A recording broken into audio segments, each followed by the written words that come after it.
Para falar sobre a atividade de inteligência no regime democrático, convidamos o professor Dr. Joanisval Brito Gonçalves.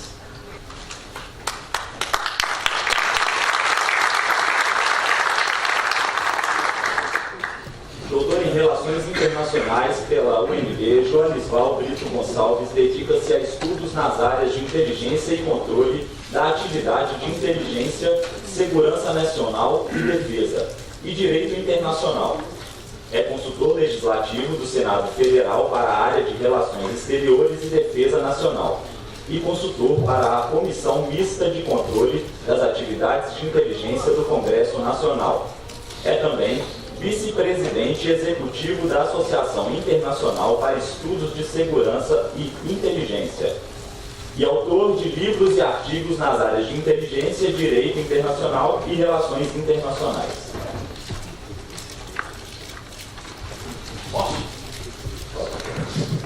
Bom dia a todos. Na pessoa do Dr. Sebastião, eu gostaria de agradecer o convite. É sempre bom estar aqui.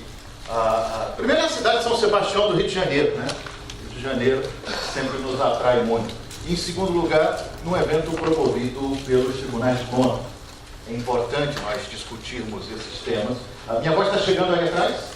Ok? Sabe? Ótimo, muito bom. É importante que se discuta essa temática e o momento é muito apropriado. Então, parabéns pela escolha da temática e pelo momento dessa discussão. E também pelo fato de estar na Escola Superior de Guerra. Escola Superior de Guerra que eu considero um pouco a minha casa. Já fui estagiário aqui da ESA, sou professor em alguns cursos, no CSE inclusive. Meus alunos do CSE estão aí, tá?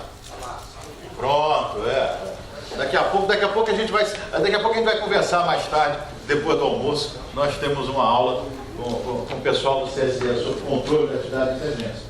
E, bom, sempre bom estar aqui. A ESG, não precisa falar muito sobre a ESG, são décadas de tradição formando, trazendo a reflexão e permitindo que o Brasil tenha pensadores sobre o Brasil. Então, sempre muito satisfatório. A ideia hoje é falar um pouco de inteligência e democracia. E quando a gente começa a falar, quando a gente começa a trabalhar com esse tema, antes que eu me esqueça, eu vou pedir para você me ajudar quando vai faltando uns 10 minutos, mais ou menos, porque eu começo a falar e, às vezes, vou muito além. Na época a gente tem a luzinha que acende, mas eu não sei se aqui você vai ser minha luz aqui, então. Muito bem, conduta de combate. Vamos lá. Inteligência é um tema muito interessante, mas pouco conhecido. Quando a gente fala de inteligência, geralmente a associação é com espião. A gente vai buscar lá nos livros sobre espionagem, nos filmes de James Bond, esse tipo de coisa. E, de fato, a gente conhece muito pouco. E a gente vê as autoridades públicas hoje falando cada vez mais no tema inteligência, discutindo inteligência, muitas vezes sem um conhecimento efetivo do que seja isso. Então, uma vez que o auditório é muito diversificado, é importante a gente ter em mente o que viria a ser inteligência. Em primeiro lugar, nós temos diversas definições. Nós temos definições jurídicas, nós temos definições políticas, nós temos definições institucionais. Eu estou preocupado, não sei se minha voz está chegando. Está tranquilo, né? Tá, ótimo, muito bom. Mas eu queria trazer para as senhoras e para os senhores uma definição só que resume bem o que seja a atividade de inteligência. Essa definição é de um senhor chamado Sherman Kent. Alguns já devem ter ouvido falar do senhor Sherman Kent. O senhor Sherman Kent é a primeira pessoa a sistematizar o conhecimento de inteligência sob uma perspectiva acadêmica.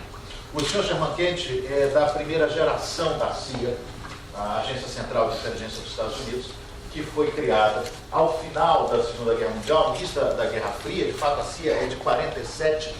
Em 1947, houve uma grande reforma institucional na área de segurança e defesa dos Estados Unidos.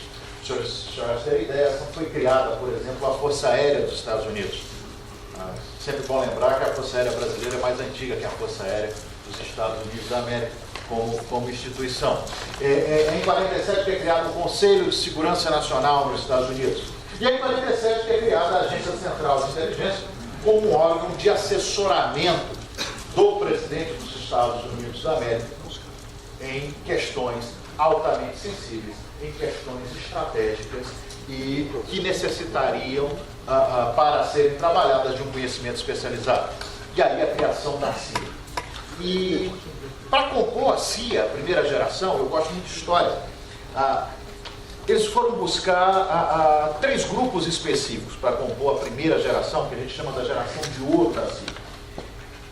Eles foram buscar primeiro aqueles que tinham experiência de fato prática na área de inteligência.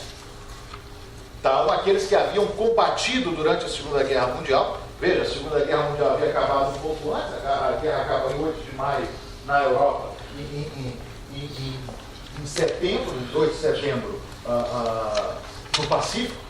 Então, eles tinham gente que tinha acabado de sair e experienciado a guerra, a atividade de inteligência, além das linhas inimigas, num cenário real. Trouxeram esse pessoal para compor a primeira geração, como eu disse, a geração de ouro da CIA. Um segundo grupo de profissionais que eles levaram para compor os quadros da CIA eram professores e estudantes acadêmicos das principais universidades americanas. Eles precisavam de gente que tivesse competência para análise, para fazer boas análises de informações. Então, buscaram nas melhores universidades dos Estados Unidos professores e estudantes de destaque e levaram para compor os quadros da CIA. E a terceira categoria de pessoas que eles levaram para compor os quadros da CIA eram exatamente aqueles que, professores e alunos das grandes universidades americanas, tinham experiência na Segunda Guerra Mundial. Haviam atuado de alguma maneira, sobretudo na área de inteligência, na Segunda Guerra Mundial. Ou em campo, efetivamente, ou no planejamento. E o Sr. Sherman Kennedy era um desses homens. O Sr. Sherman Kennedy trabalhou no planejamento de uma série de operações de inteligência durante a Segunda Guerra Mundial. A gente cita como exemplo o desembarque da Sicília, em 1943, quando se abriu a primeira frente ocidental na Europa. A parte de inteligência teve no Sr. Sherman Kennedy uma figura central no planejamento daquilo tudo. O Sr. Sherman Kennedy, então, era professor da Universidade de Yale, já tinha uma experiência acadêmica significativa, e aí foi convidado a compor os quadros da CIA e se tornou um dos diretores da CIA, não o diretor-geral, mas um dos diretores, e ali ficou durante quase 20 anos. A importância de Sherman Kennedy, eu cito o nome de Sherman Kennedy, sobretudo para fazer referência ao conceito de inteligência, porque o conceito de Sherman Kennedy virou uma referência no mundo ocidental. E o Sr. Sherman Kennedy, ele define inteligência de 3 maneiras. Ele define inteligência como conhecimento ou produto. Conhecimento ou produto. O que é isso? É aquele produto, é aquele documento, é aquele relatório, independentemente do nome que se dê a ele, gerado a partir de uma metodologia própria desenvolvida nas escolas de inteligência. Um produto específico que lida com um dado negado e que tem um objetivo fundamental: assessorar o processo decisório. Esse documento, você pode chamar de relatório de inteligência, você pode dar outros nomes a ele, mas esse documento é chamado de inteligência. E o primeiro aspecto é a definição trina de Sherman Kennedy. Inteligência é o documento. É por isso que a gente vê um filme e o presidente dos Estados Unidos diz: o que eu tenho de inteligência sobre isso? E alguém chega com o documento. Produto. Claro, inteligência também é processo. Processo por meio do qual um conhecimento, processo ou atividade, um conhecimento é requerido, obtido, processado, analisado, transformado num conhecimento específico de inteligência que vai servir para assessorar um processo decisório. Então, esse processo, essa atividade, nós também chamamos de inteligência. E o terceiro pilar, a terceira coluna da definição de Sherman Kent é a inteligência como organização. Inteligência como organização, ou seja, os serviços de inteligência, os serviços secretos, não interessa o nome que se dê a esse serviço, se é uma organização que reúne dados, processa esses dados e transforma isso num conhecimento, transforma isso em inteligência, essa organização também é chamada de inteligência. A partir dessa definição trina, e ela é importante, a partir dessa definição trina, a gente começa a entender o que é esse negócio de inteligência. Por que eu digo que essa definição é importante? Porque se os senhores forem buscar a Lei 9883, de 7 de dezembro de 99, que institui o Sistema Brasileiro de Inteligência e cria a Agência Brasileira de Inteligência, ela dá uma definição um pouco diferente de inteligência. E a definição da Lei 9883 enfatiza inteligência como atividade, deixando de lado ou deixando de dar devida atenção à inteligência como produto, conhecimento, e a inteligência como organização. E aí, nesse sentido, não cabe aqui, não há tempo para a gente tratar disso, mas a gente tem algumas... Já acendeu o bebê? Estou falando demais. A gente... não há tempo para tratar disso aqui, mas esse é um aspecto que deve ser considerado, sobretudo quando se fizer uma reforma na legislação de inteligência. O produto de inteligência não é a mesma coisa do que o conhecimento produzido por outras organizações. E as organizações de inteligência têm as suas especificidades, e daí a necessidade de um amparo legal para essas organizações. Mas tudo isso é para tratar do conceito de inteligência, e para que, voltando à ideia de produto, processo, organização, sejam chamadas de inteligência, elas têm que estar relacionadas a algumas atividades. Para que serve a atividade de inteligência? Para que eu precisaria, por exemplo, no Tribunal de Contas, de um setor de inteligência? Chama a atenção para o seguinte: inteligência é útil na vida pública e no setor privado. A inteligência é útil em diferentes níveis de decisão. Do presidente da República, já que nós estamos numa escola com muitos estagiários ou alunos militares, ao tenente que comanda um pilotão de fronteira lá no extremo ocidental da Amazônia. Inteligência é útil para um gestor, para um decisor. Por quê? Porque para ser inteligência, nós temos algumas características básicas. Primeiro, ela lida com dado negado. O conhecimento de inteligência lida com a parcela ainda mínima do que a gente chama de dado negado, aquele dado que não está disponível e para o qual é necessária uma ação operacional, operação para que se obtenha aquele dado negado. Inteligência é feita também a partir, o produto de inteligência é o uso de uma metodologia própria. Metodologia que a gente aprende nas escolas de inteligência, nos cursos de formação, para se pegar aquele dado e transformar aquilo em conhecimento de inteligência. E o terceiro aspecto, dado negado, produção a partir da metodologia própria, e um terceiro aspecto que faz com que o conhecimento de inteligência seja muito específico, é que ele tem uma destinação clara: assessorar o processo decisório.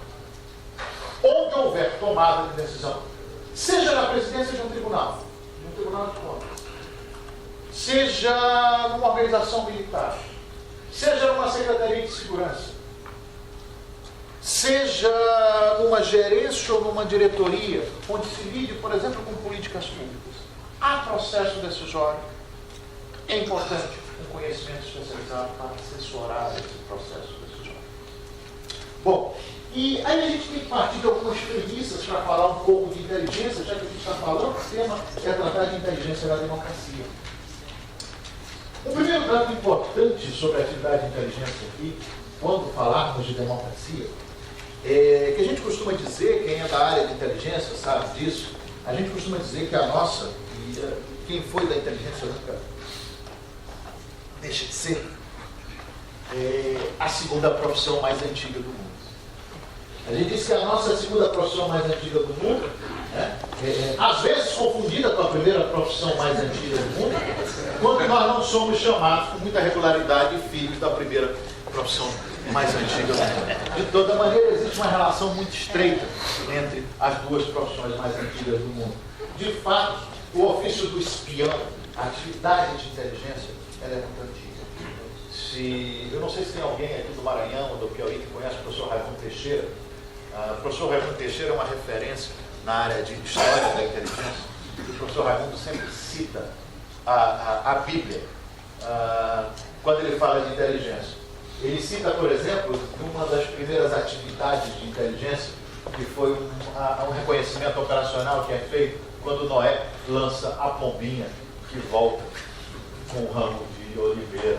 Tem atividade de inteligência ali, foi o reconhecimento. Eu vou antes, Almirante, eu digo que a atividade de inteligência surge até quando nós temos uma, que hoje chamamos de operação de influência, quando a serpente convence Eva que aquele negócio é bom, né?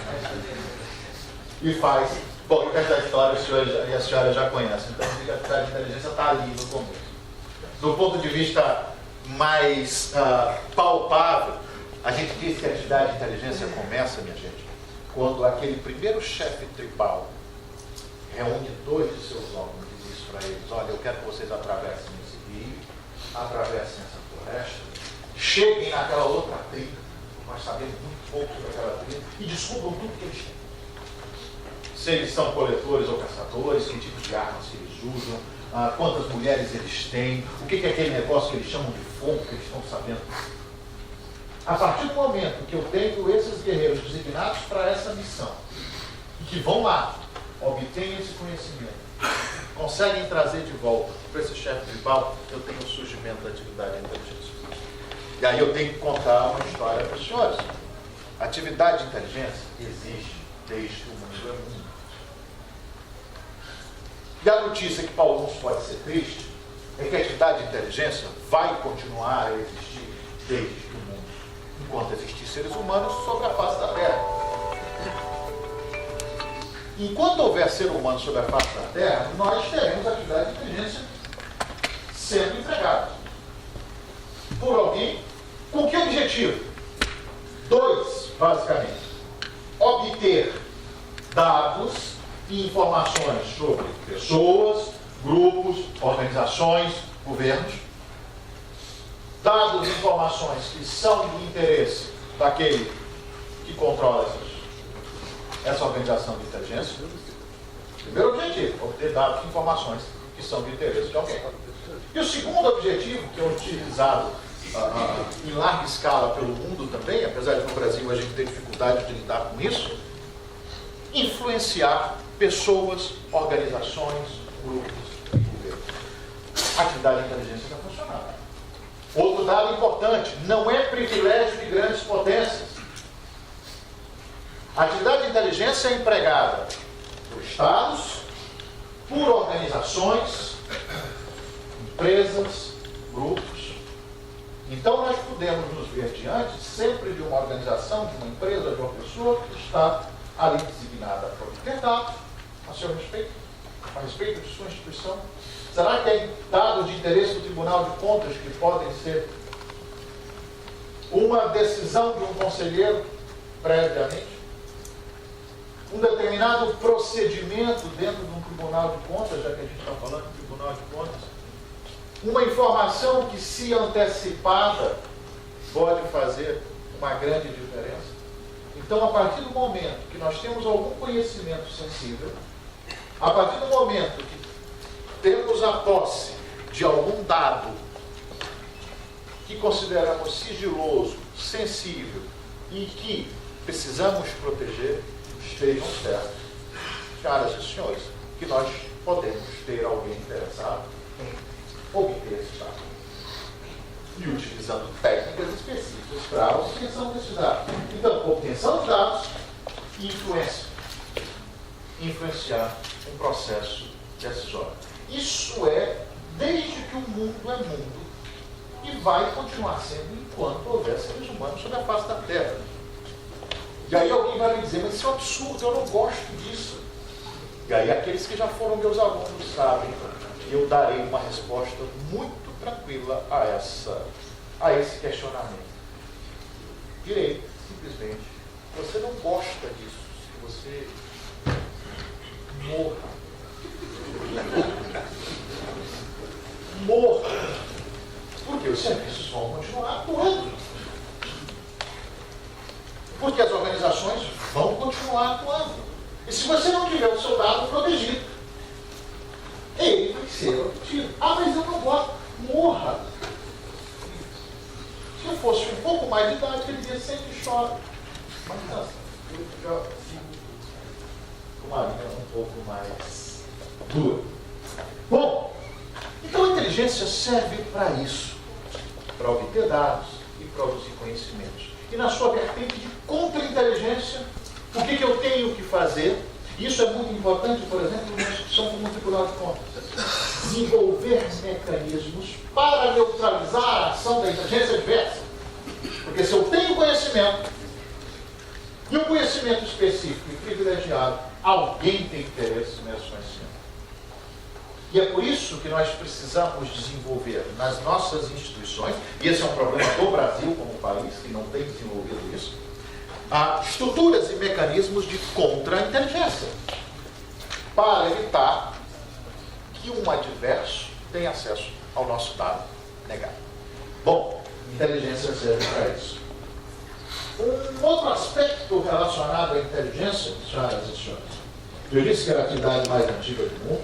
Ao longo da história, a gente poderia passar um bom tempo aqui, Scarpelli, bem-vindo.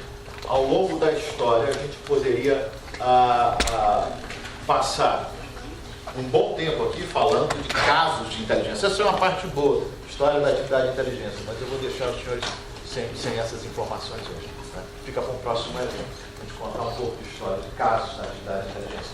Mas a história é muito clara, mostrando que as diversas vezes em que se deixou de dar atenção aos setores de inteligência, guerras foram perdidas, governos foram derrubados, instabilidade institucional aconteceu em vários pontos do planeta. Então esse negócio é importante e convém estar atento a isso.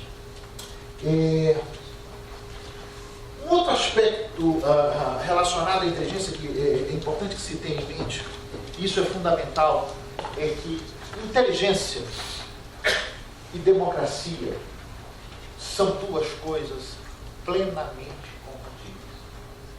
A gente vem de uma tradição de associar a inteligência a regime autoritário, a repressão, esse tipo de coisa, mas isso não é bom para ninguém neste país. É importante que a sociedade brasileira esteja consciente, e sobretudo os tomadores de decisão, doutor Sebastião, que inteligência é fundamental no regime democrático, como atividade de Estado. As grandes democracias do mundo, minha gente, têm serviço de inteligência. As grandes democracias do mundo têm serviço de inteligência.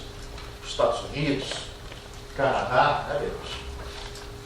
Canadá, Reino Unido, Alemanha, França, Bélgica, Holanda, Noruega, Suécia, Japão. Todos esses países têm serviços de inteligência. Serviços que funcionam dentro do regime democrático, que atuam obtendo dados e produzindo conhecimento para assessorar alguém, um tomador de decisão. Então, democracia e inteligência, não há nada de incompatível entre eles. Entre democracia e inteligência. Mas aí você vai me dizer, mas regimes autoritários também têm serviços de inteligência. E eu, inclusive, completo, de fato, em regimes autoritários, a inteligência costuma ser um instrumento muito importante na defesa do regime. Não é à toa que nos países da antiga cortina de ferro, os serviços de inteligência eram associados à espada e ao escudo do partido.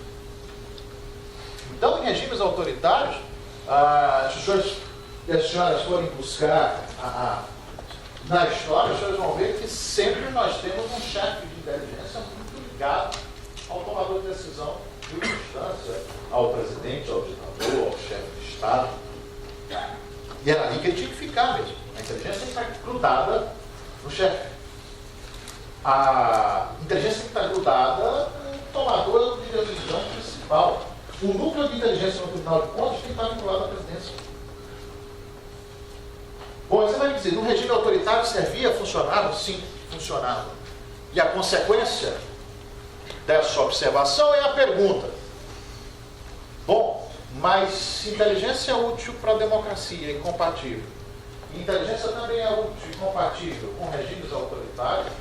O que diferencia a inteligência na democracia da inteligência nos regimes autoritários?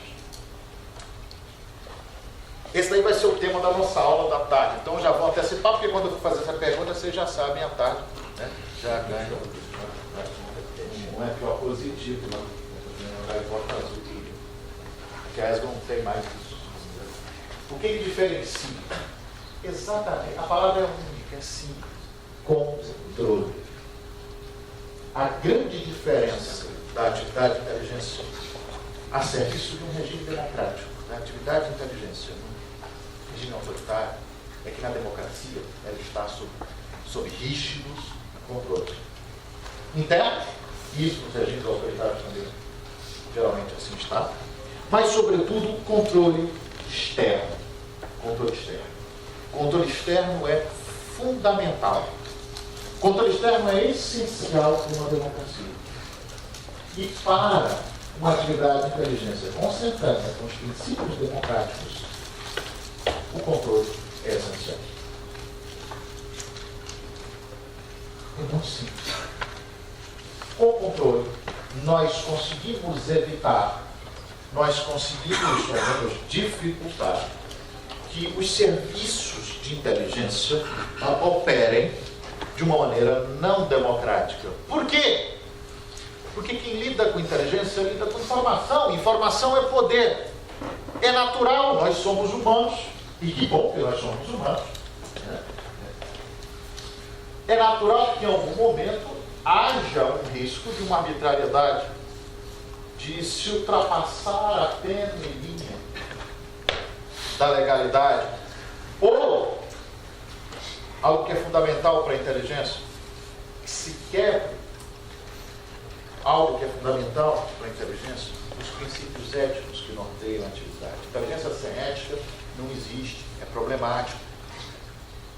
Mas as pessoas são seres humanos.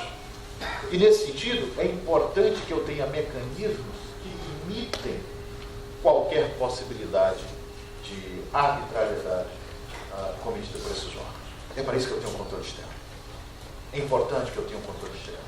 No caso do Brasil, a estrutura de controle externo do Brasil está prevista, da área de inteligência, está, a princípio, prevista, de maneira geral, no artigo 6º da Lei 9883, de 7 de dezembro de 1999.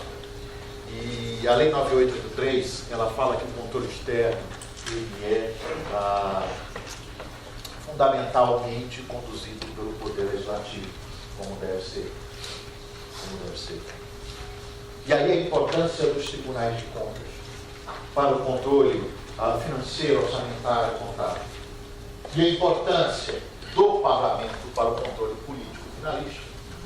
Essa senhora dos senhores, eu não vou entrar aqui falando muito de controle, mesmo porque a próxima palestra do Dr. Denilson Feitosa é sobre controle. Vou deixar o Denilson falar um pouco mais. Então, eu só estou fazendo uma breve introdução para quem tem que conversar mais tarde. Essa é só uma conversa inicial, e aí as senhoras e os senhores vão ser brindados com a palestra do Denilson daqui a pouco. Mas é importante esse controle. Interno e externo. Interno da própria organização, do próprio poder, órgãos independentes, mas dentro do poder executivo. Externo, o parlamento, e é claro, Ricardo, a gente não pode parar, a gente não pode deixar de pensar no Ministério Público, que também tem suas funções de controle. O próprio Poder Judiciário também exerce controle externo da atividade de inteligência. Quando o magistrado autoriza uma interceptação telefônica, quando o magistrado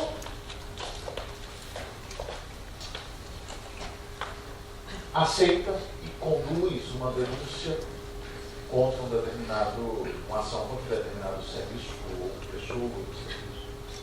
Mas o Poder Legislativo é que exerce, de fato, o principal aspecto do controle externo da atividade de inteligência, que é o controle político. E, é claro, financeiro, contábil, orçamentário, conselhos, tribunais de contas. São os entes políticos do Legislativo que vão poder dizer para os serviços de inteligência, vão poder analisar os serviços de inteligência e dizer: vocês estão agindo em conformidade com a Constituição, com a lei, com os princípios e com as diretrizes que eles foram estabelecidos? Sim ou não? Sim, ótimo. Não, por que não? E o controle da atividade de inteligência, ele se desenvolveu muito nos Estados Unidos, a partir dos anos 70, depois de uma série de escândalos e problemas relacionados aos serviços de inteligência nos Estados Unidos, e se desenvolveu muito também em outros países como o Canadá, Reino Unido foi mais tarde, e no Brasil. O Brasil foi o primeiro país da América Latina a desenvolver mecanismos de controle da atividade de inteligência, e aí já se vão quase 17 anos. Hoje nós temos a Argentina, a Chile, o Equador. E é interessante como se discute esses temas. Eu estava há 2 semanas conversando com o colega do Congresso, o colega francês que trabalha com controle da atividade de inteligência. Acabou de sair o relatório do órgão de controle, do órgão parlamentar de controle francês sobre a atuação dos serviços de inteligência em 2015. Então, quem tiver a oportunidade, depois eu posso passar o link, está na página do Senado da França, e ali tem um relatório muito interessante sobre o que aconteceu no ano passado, inclusive os atentados terroristas de Paris, os atentados de janeiro e depois de 13 de novembro, e é feita uma análise sobre a atuação dos serviços de inteligência. O controle vai servir para isso, para identificar, olha, as deficiências estão aqui, para mostrar, não necessariamente com o objetivo de punir, mas de identificar as vulnerabilidades. O serviço é vulnerável por isso. E ele pode ser melhorado dessa maneira. Controle de inteligência, fundamental. Controle fundamental para a atividade de inteligência na democracia. Outro ponto importante, então, e o Brasil? Como é que fica nisso? Como é que fica o Brasil nesse processo de desenvolvimento da atividade de inteligência e controle da atividade de inteligência? Bom, também não vou buscar história, não vou lá a 1927, quando se começa a falar de atividade de inteligência no Brasil, mas eu vou até 99, quando foi instituído o Sistema Brasileiro de Inteligência e criada a Agência Brasileira de Inteligência, para que se atuasse dentro dos parâmetros democráticos. E nesse sentido, como já falei para as senhoras e para os senhores, um aspecto fundamental foi o estabelecimento de mecanismos de controle. Mas tudo isso é para dizer que um país como o Brasil precisa de atividade de inteligência, precisa desenvolver sua atividade de inteligência. Eu sou suspeito de falar, mas eu diria que passa da hora de nós discutirmos um pouco mais, de nós tratarmos um pouco mais de atividade de inteligência com a devida seriedade e com os preconceitos colocados de lado. Por quê? Porque o Brasil busca cada vez mais se tornar um protagonista nas relações internacionais. O Brasil, apesar dos problemas, eu tenho esperança de que esses problemas que nós vivemos como cidadão, e aqui sempre falo como cidadão, não necessariamente em nome das organizações às quais eu esteja vinculado, mas falo como cidadão, tenho esperança de que a gente consiga sair disso, porque o Brasil é muito maior do que essa crise que nós vivemos. Agora, vai nos ser cobrado. O Brasil precisa desenvolver mecanismos mais claros para a inteligência. O Brasil precisa investir em inteligência. E no Brasil, hoje, nós temos algumas deficiências legislativas, ou legais, melhor dizendo. A nossa lei de inteligência, 9883, foi o melhor que se conseguiu fazer à época e ela tem todos os seus méritos. Mas ela precisa ser revista. Ela precisa ser revista e ela precisa ser atualizada. Nós precisamos investir mais em inteligência. Nossos investimentos em inteligência são poucos, são pouquíssimos. Nós precisamos de mais quadros para a inteligência. O Brasil precisa encarar a inteligência com mais responsabilidade. E é interessante que eu esteja dizendo isso para membros dos tribunais de contas. Porque são os senhores que vão estar com o olhar atento à situação da atividade de inteligência sobre as suas respectivas jurisdições, seja no âmbito federal, seja no âmbito estadual. É importante estar atento, porque geralmente a gente esquece de inteligência. A inteligência não se manifesta muito. Não tem muito quem fale pela inteligência, porque a inteligência é naturalmente discreta, como tem que ser. Mas, alto investimento. Eu cito alguns exemplos federais. A Agência Brasileira de Inteligência. É muito complicado imaginar como a ABIN trabalha com um orçamento tão restrito. É muito complicado imaginar, por exemplo, quando a gente fala de inteligência no âmbito federal, que o último concurso público para a Agência Brasileira de Inteligência se deu em 2008, para oficial de inteligência. Aí o senhor vai me dizer, vai rir, concurso público para espião. Concurso público para oficial de inteligência. Eu sou um profundo defensor disso. Doutor Denilson, como é que o senhor entrou no Ministério Público? O almirante chegou à Marinha lá atrás. Não, tanto tempo, não, velho, mas concurso público. Café. Não tinha visto café. Tá ali. Como é que você entrou? Ali. Concurso público. Não vejo problema nenhum no concurso público para a área de inteligência. Muito pelo contrário. Além do que está na Constituição. Mas eu não gosto. Porra! Simples assim. E a maneira de ingresso no serviço de inteligência? Na Agência Brasileira de Inteligência é para o concurso público. Desde 2008 nós não temos concurso para oficial de inteligência. Os quadros precisam ser renovados. Tem muita gente que está se aposentando. São dezenas que se aposentam por mês. É muito complicado. Os nossos efetivos são baixos, apesar da qualidade. Mas um homem sozinho não consegue fazer muita coisa. Nós não temos até hoje, para as senhoras e os senhores terem ideia, coisa que um documento que seria fundamental, que está previsto no artigo 5º da Lei 9883, para nortear a atividade de inteligência no Brasil. Que é a Política Nacional de Inteligência, a PNI. Até hoje nós não temos uma Política Nacional de Inteligência. Foi prevista lá em 99.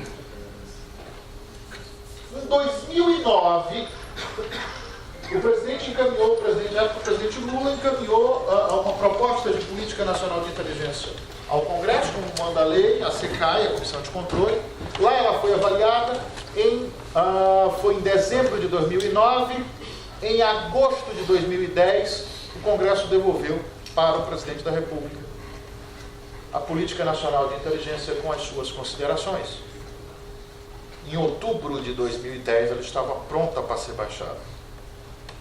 Nós estamos em junho de 2016 e até hoje o Brasil não tem uma Política Nacional de Inteligência. Documento norteador das atividades de inteligência no Brasil. Veja, não se dá a devida atenção à atividade de inteligência. E esse é um problema, porque nós ficamos cada vez mais vulneráveis. Nós ficamos vulneráveis às ameaças tradicionais, afinal de contas, senhoras e senhores, a boa e velha espionagem tradicional, quem é de relações internacionais sabe que no sistema internacional não existe amigo nem inimigo. conveniência, oportunidade. Se hoje aquele país é meu aliado, amanhã pode não ser. E ainda que ele seja meu aliado, ele vai ser espionado. Simples. Ah, mas que absurdo. Não gostei. Ameaças tradicionais, alguém interessado na gente. E ameaças não tradicionais. Crime organizado, a área de inteligência policial fundamental, inteligência criminal, para acompanhar esses temas. Terrorismo. Terrorismo não vai acontecer no Brasil. No mês mais ou menos, a gente teve a oportunidade de conversar com o pessoal na Petrobras sobre isso, participar sobre terrorismo e inteligência. É muito temerário a gente achar que o Brasil é um país abençoado por Deus, bonito por natureza, que Deus é brasileiro, o Papa é argentino, assim, é bom lembrar. Isso pode ser um sinal. Mas Deus é brasileiro e que nada vai acontecer no meu território. Só que, como diz o doutor Adriano... É Barbosa, Scarpelli, é o nome do Adriano? Adriano Barbosa, delegado de Polícia Federal que estuda esse tema. E eu sempre cito o Adriano, porque isso é coisa dele. E eu adotei, e tem que citar fonte. Um país pode ser base, ele pode ser alvo, ou ele pode ser palco de ações terroristas. Mas eu não tenho inimigo. Ninguém olha para o Brasil. Só que agora, entre agosto e setembro desse ano, acho que vão olhar para o Brasil. Particularmente com uma cidade chamada São Sebastião do Rio de Janeiro. Porque nós vamos reunir aqui pessoas, quase 200 países, pessoas que virão na condição de torcedores nacionais, simpatizantes, pessoas que virão na condição de atletas, de delegações, pessoas que virão como autoridade, na condição de autoridade. Quantos chefes de Estado vão receber aqui no Rio? Pessoas oriundas de países que são alvo, quando não, palco de ações terroristas. Mas ninguém vai olhar para o Brasil. Queira Deus, oxalá nós terminemos em setembro deste ano as Olimpíadas, os Jogos Paralímpicos, e nada tenha acontecido no Brasil. Essa é uma esperança. Se não acontecer, nós teremos a mais absoluta certeza de que Deus é realmente brasileiro. E que o Papa Francisco é só uma preparação. Se não acontecer nada, ótimo. Mas eu, como alguém de inteligência, tenho que me preocupar. Tenho que me preocupar com a circulação de pessoas. E não é só com o Rio de Janeiro, não. Porque se eu fosse cometer uma ação, eu não ia cometer no Maracanã. Para quê? Se eu posso explodir um artefato na Central do Brasil numa quarta-feira às 5 horas da tarde, e outro na Avenida Rio Branco, 20 minutos depois,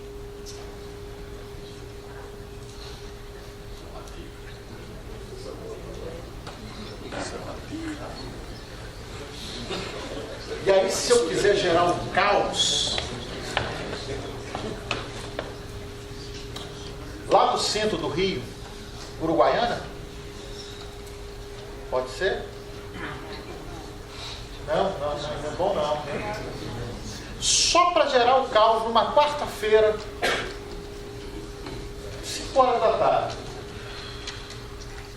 Mas eu não preciso atuar no Rio de Janeiro. Eu posso atuar na maior cidade do Brasil, com a maior colônia islâmica. Posso.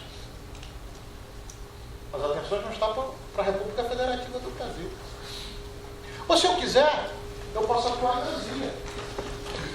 Aí não já gostaram. Atuar em Brasília, não vou dar exemplo de Brasília não, porque senão o pessoal se anima. Não, é doido. Não, mas porque eu vou estar no Brasil nessa época, não vou dar exemplo de Brasília, vou falar só do que a questão é a seguinte, quem é da área de antiterrorismo e contra-terrorismo sabe disso, repete muito isso. Eu vou repetir para os senhores, desculpem. 40 minutos ainda tem? Nossa. Eu pensei que era 14. 14? Ah, não, dá tempo. Tá, não, então tá bom. Uma coisa que quem é da área de contra-terrorismo e antiterrorismo sabe, com muita clareza, é que a gente não precisa, a gente tem que acertar todas as vezes quando lida com terrorismo. O terrorista só precisa acertar uma vez. Isso gera reflexão. Eu preciso desenvolver no Brasil mecanismos de resposta, de prevenção a ações terroristas. Simples. 16 mil quilômetros de fronteira, Almirante, tranquilo. 8 mil quilômetros de costa. Fácil. Fácil. Poxa. Essa página está resolvida. 200 milhões de habitantes. Todo mundo pode ser brasileiro. Uma diversidade étnica incrível. Temos que nos preocupar com isso. Temos que nos preocupar com isso. Está resolvido. Está resolvido. Isso é Brasil. Mas eu tenho que estar atento de toda maneira. Porque se acontecer, bom, eu tenho que prevenir. Não posso deixar acontecer. Mas se acontecer, eu tenho que ter mecanismo de resposta. Eu tenho que saber como vou reagir a isso. E qual é a minha capacidade, depois disso, de resiliência. De tirar a poeira e dizer, bom, agora... Mas isso é apenas uma outra conversa. Agora, isso vai chegar nos senhores, nos tribunais de contas. Num determinado momento, se acontece, os senhores vão precisar fazer a revisão do que foi feito e o que não foi feito no ano anterior, ou naquele período. Onde é que erraram? O que faltou de orçamento? Fundamental. Mas isso é só uma pequena observação. Na minha instituição, no Tribunal de Contas, eu preciso de atividade de inteligência? Eu acho que preciso. Precisaria conhecer um pouco mais as instituições, os tribunais de contas. Mas a minha impressão é que é importante ali também. Porque eu tenho processos decisórios. Eu tenho decisões importantes ali que são tomadas. Eu preciso de um conhecimento especializado. E eu tenho que proteger áreas, instalações, pessoas, arquivos, processos. Eu preciso de inteligência.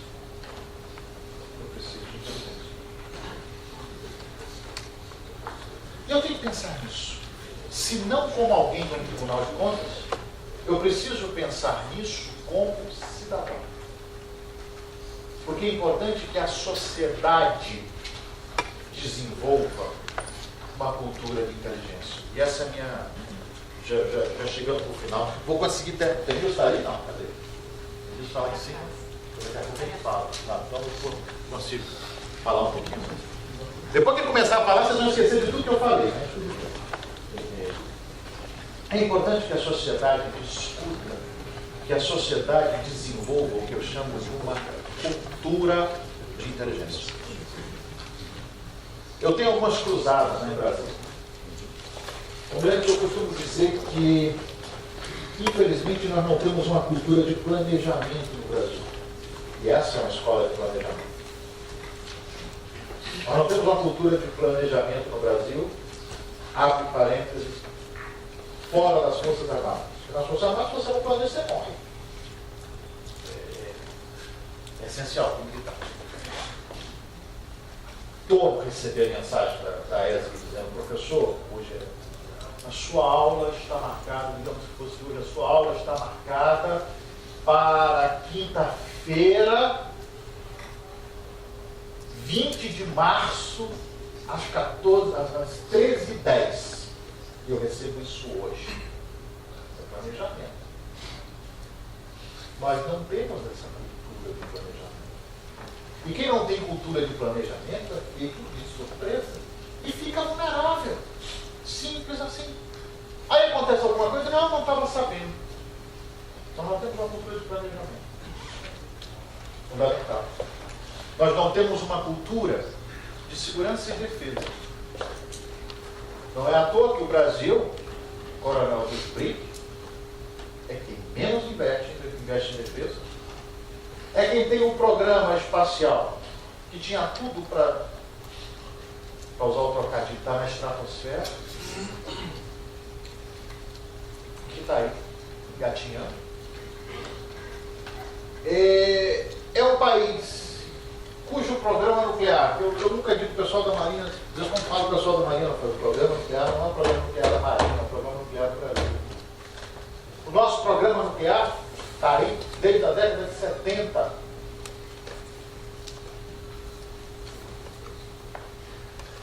Os ganhos que nós teríamos com o programa nuclear brasileiro robusto, um programa espacial brasileiro robusto, uma indústria brasileira de defesa.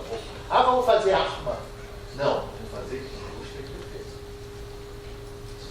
Robusta. Seriam significativos. Sobretudo quando nós falamos de tecnologia do alto. Mas nós não pensamos nisso. Nós não planejamos. Nós não temos uma cultura de planejamento. Nós não temos uma cultura de segurança e defesa.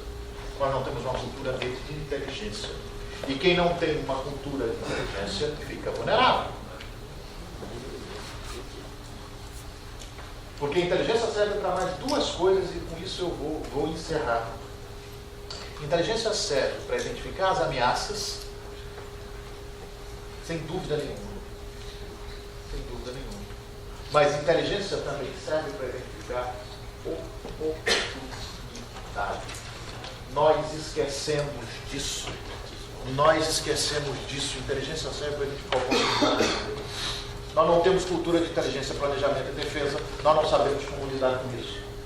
O tomador de decisão fica vulnerável. O país fica vulnerável. E aí nós não temos condições nem de pensar nas oportunidades. Essa é uma escola que pensa nas oportunidades. Salvo engano, o Banco Central do Brasil, criado em 64, surgiu a partir de um projeto feito por um ex-estagiário daqui. Se não me engano, se chamava Tancredo de Almeida Neves. Só para citar. É importante que se pense no Brasil para daqui a 15, 20, 30 anos. Mas eu não sei onde eu estou, como é que eu vou saber até onde eu quero chegar? Eu preciso de conhecimento especializado para isso. É fundamental que se discuta. O Denilson já voltou? Eu tenho que passar para ele a palavra. Não? Eu vou falando, o pessoal vai sofrendo. O pessoal vai sofrendo por aqui. Pessoal, todo mundo levantou ali atrás, não? Está tranquilo? Tá, bom. É fundamental que a sociedade discuta a inteligência. Nas academias, na academia, nas escolas militares, nos tribunais de contas. Doutor Sebastião, parabéns. O TCU, os tribunais de contas dos estados, do Distrito Federal. É importante que as senhoras e os senhores tenham noção. Eu não quero que ninguém saia daqui como espião, não. Mas eu quero que os tomadores de decisão tenham a noção de que, opa, esse negócio existe. Isso não é só fio. Opa, eu preciso desenvolver mecanismos para me proteger. Opa, eu preciso desenvolver mecanismos que me permitam uma melhor decisão no meu planejamento. É para isso que eu vou usar a inteligência. Eu preciso discutir isso como sociedade. E está começando essa discussão. E para falar disso como discussão como sociedade, eu aproveito que ele já chegou, o Benito já voltou. A gente tem, por exemplo, a Associação Internacional para Estudos de Segurança e Inteligência. O Dr. Denilson vai falar um pouco mais sobre a associação, mas é um núcleo criado para reflexão sobre inteligência, para reunir quem é da área de inteligência, quem estuda, quem se interessa por esse tema, para gerar discussão na sociedade brasileira sobre o tema. E a associação já começou a fazer isso. A associação já começou a fazer isso. Eu cito, por exemplo, o projeto de lei da Câmara 3578, 3578, não é, Denilson? Sim, 3578. De 2015. Projeto de lei produzido com assessoria sob os auspícios da associação, da INASES, que foi apresentado na Câmara dos Deputados, que trata de operações de inteligência. Aí quando você grita operações de inteligência, metade corre para um lado e metade para o outro. Mas é um tema que precisa ser discutido. É importante que a sociedade discuta esses temas. Esse é o mérito desse seminário. Desse evento. É um mérito que me tira da Rua da Rosa. A discussão desse tema. Sabe por quê? E aí eu fecho com essas palavras. Porque a gente tem que estar atento. A gente precisa estar muito atento. A gente precisa estar vigilante para tudo que está acontecendo. E aí eu termino citando sempre Thomas Jefferson, que dizia que o preço da liberdade é a eterna vigilância. A gente tem que estar vigilante para isso. Obrigado.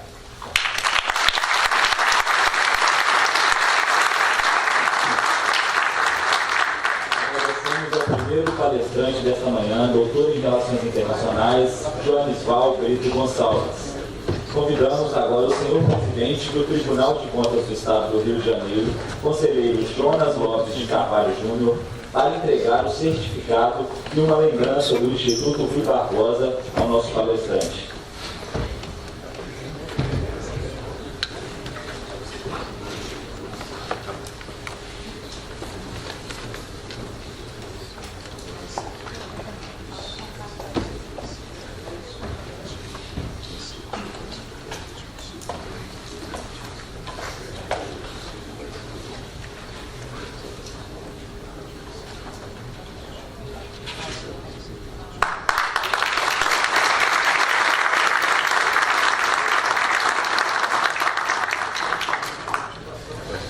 Recebeu